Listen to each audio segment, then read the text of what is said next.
Keepsake was developed by Wicked Studios and released in 2006. It was one of only two games released by them. At first glance, Keepsake appears to be a normal quest-type point-and-click adventure game. However, with only a handful of characters in the game and no inventory puzzles, it honestly plays more like a third-person Myst clone. This isn't necessarily a bad thing, however. It is something to keep in mind if you're not a fan of Myst, as I know a lot of people don't like the first-person adventure games.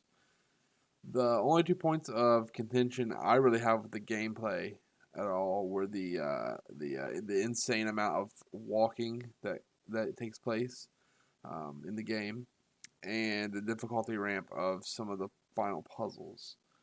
A fast travel mechanic would honestly have cut the game's playtime in half, and would have made it a lot less tedious. Most of the puzzles aren't too difficult. There are a few that force you to run back and forth, which gets tiresome, and a couple that are a lot harder than the rest. And this is slightly mitigated by the tiered in-game hint system, which gives you a varying degree of helpful hints up to the game actually finishing the puzzle for you. For the time of its release, the visuals for the game were fairly good. The lower and upper levels of the castle, as well as the grounds outside the castle, all look great, and the short cutscenes that you get after completing some of the puzzles look really nice too. However, there are two areas where the game loses a lot of the steam in the graphics department. The character models don't look that great a lot of the time compared to the rest of the game, and their animations look very odd. Sometimes sliding across the floor, or odd bending or reaching animations.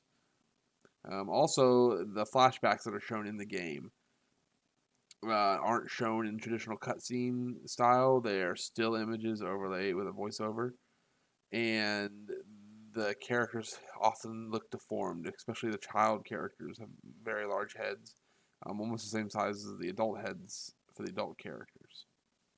The music was one of the high points of the game. It's very relaxing and does a very nice job setting the tone, even though it doesn't play all the time.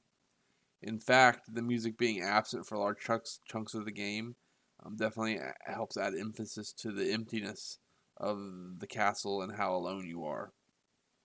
It does suffer a bit in the voice acting department.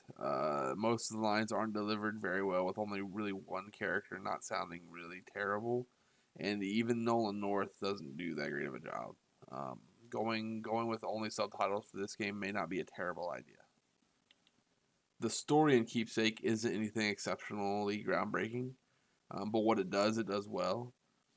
The themes of loss and loneliness are handled well, coupled with the music and the sheer size of the empty castle. It can be quite somber at times. I also don't feel like the game was hindered in any way by not having a large cast of characters like more traditional adventure games. The few characters that you do meet do a good job moving the story along, and your sidekick, Zach, isn't obnoxious like most sidekicks in games tend to be. Overall, I thought Keepsake was a decent game, with just a few things holding it back. A larger budget, or a more experienced studio, or even just more time in development might have helped it push it up another star. I'm still happy with what I played, and for only 99 cents, you'd be dumb not to give it a try. And I give it 3 stars. These balls look special. What exactly is it? These balls have always been here. They glow, but we can't remove them. Look, I managed to take it. Awesome! But it looks like it hasn't done anything.